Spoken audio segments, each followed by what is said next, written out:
Hello guys, welcome to my channel Learn with Ramya.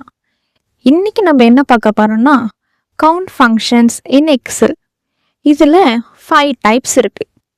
First one count, counta, count blank, count if, count ifs. இதுல first method ஆன count function பார்க்கலாம். So என்ன கேட்டிருக்காங்கன்னா count cells containing numbers. Numbers இருக்க செல்ஸை count பண்ணி சொல்லியிருக்காங்க. So equal to கவுண்ட்டுன்னு type பண்ணி bracket open பண்ணி சேலரியை select பண்ணிக்கிறோம். செலக்ட் பண்ணிவிட்டு ப்ராக்கெட் க்ளோஸ் பண்ணால் எத்தனை இருக்குன்னு சொல்லிட்டு அது சொல்லிடும். So answer 8. நெக்ஸ்ட் வந்து கவுண்டா. இதை வந்து நான் எம்டி செல்ஸை வந்து கவுண்ட் பண்ணும்.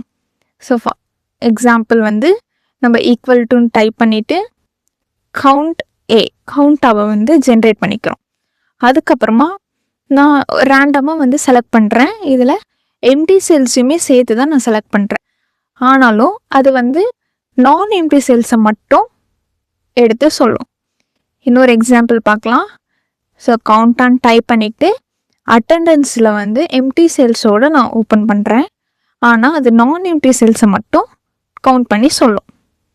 ஸோ நெக்ஸ்ட்டு வந்து கவுண்ட் பிளாங்க். போன இதில் வந்து நான் எம்டி செல்ஸை வந்து கவுண்ட் பண்ணும். இந்த கவுண்ட் பிளாங்க் வந்து எம்டி செல்ஸை கவுண்ட் பண்ணும்.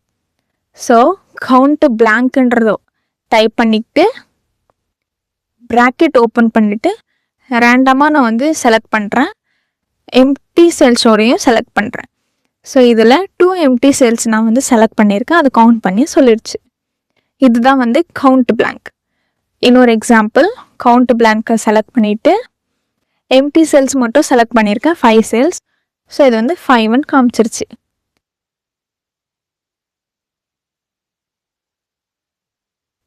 ஸோ நெக்ஸ்ட் மெத்தட் வந்து கவுண்ட் இஃப்.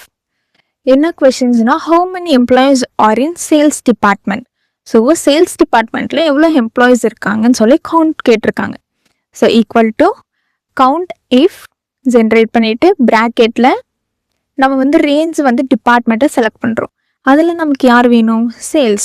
ஸோ சேல்ஸ்ன்னு மேனுவலாக டைப் பண்ணும்போது டபுள் கொட்டேஷனுக்குள்ளே டைப் பண்ணி ப்ராக்கெட் க்ளோஸ் பண்ணால் சேல்ஸ் டிபார்ட்மெண்ட்டில் எவ்வளோ பேர் இருக்காங்கன்னு வந்துடும். ஸோ நெக்ஸ்ட் இன்னொரு எக்ஸாம்பிள், ஃபார் எக்ஸாம்பிள் ஹெச்ஆர் எவ்வளோ பேர் இருக்காங்கன்னு சொல்லி கேட்டாங்கன்னா அதே மாதிரி ரேஞ்சை வந்து டிபார்ட்மெண்ட் செலக்ட் பண்ணிவிட்டு ஹெச்ஆர்ன்னு மேனுவலாக டைப் பண்ணி டபுள் கொட்டேஷனுக்குள்ளே டைப் பண்ணி ப்ராக்கெட் க்ளோஸ் பண்ணிவிட்டா எவ்வளோ பேர் ஹெச்ஆரில் இருக்காங்கன்னு வந்துடும். ஸோ நெக்ஸ்ட்டு வந்து கவுண்ட் இஃப்ஸ். 2 கண்டிஷன் கொடுக்கும்போது இந்த கவுண்ட் இஃப்ஸை வந்து நம்ம யூஸ் பண்ணுறோம். இதில் என்ன சொல்லியிருக்காங்க? How many active employees are ப்ரெசென்ட்னு கேட்டிருக்காங்க. ஸோ கவுண்ட் இஃப்ஸை வந்து ஜென்ரேட் பண்ணிக்கிறோம். அதுக்கப்புறம் ப்ராக்கெட் ஓப்பன் பண்ணி அட்டண்டன்ஸை செலக்ட் பண்ணிவிட்டு அட்டண்டன்ஸில் நமக்கு யார் வேணும்? ப்ரெசென்ட்டாக ஆப்சண்ட்டான்னு வேணும். ஸோ ப்ரெசென்ட்டை வந்து செலக்ட் பண்ணிவிட்டு அதுக்கப்புறமா செகண்ட் க்ரைட்டீரியாவை ஸ்டேட்டஸை வந்து செலக்ட் பண்ணுறோம்.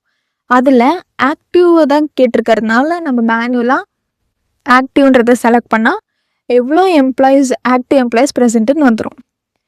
ஸோ அவ்வளோதான். இதில் எதனா டவுட் இருந்ததுன்னா கமெண்ட் பண்ணுங்கள். தேங்க்ஸ் ஃபார் வாட்சிங். Subscribe for more useful content. Learn with Ramya.